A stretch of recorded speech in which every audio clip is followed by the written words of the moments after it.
आहे आणि मला खात्री चांगले अधिकारी आहेत, करू शकतात. जनतेने साथ दिली पाहिजे, लोकांनी साथ दिली. चांगलं चाललंय, चांगलं गोष्ट.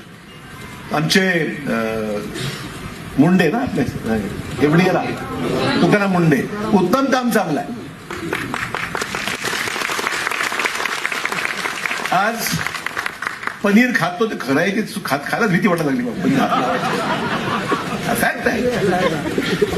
पनीर बुर्जी आल्यावर पनीर ते कुसलं काय काय बंदच करून टाकलंय. डॉक्टर म्हणतात प्रोटीन खा, अरे कसलं प्रोटीन आहे की दुसरंच काय आहे. त्यामुळे अडल्टरेशन आहे, दुधामध्ये भेसळ आहे.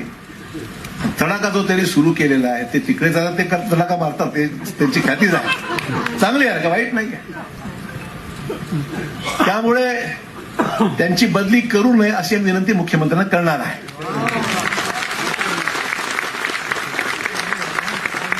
मुद्दा एवढाच आहे की चांगले अधिकारी आहेत, करतायत.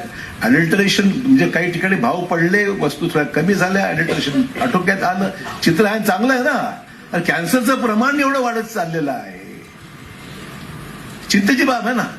आपण पाहतोय ऑर्गॅनिक फूडकडे आपण चाललो, ऑर्गॅनिक भाजीपाला अमुक तो विचार करतोय.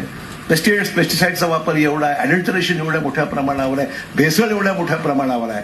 लोकांना भीती वाटते की चला उद्या आपलं कॅन्सर होतो, काय होतं सांगता येत नाही.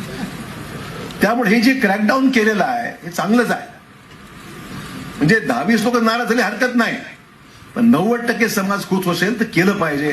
त्या मताचे आम्ही कोणी असो, किती जवळचा असो, केलंच पाहिजे. आणि त्यामुळे या सगळ्या ज्या गोष्टी त्यांनी आज साध्य केल्या आहे ही आम्हा सर्वांसाठी एक अभिमानाची गोष्ट आहे.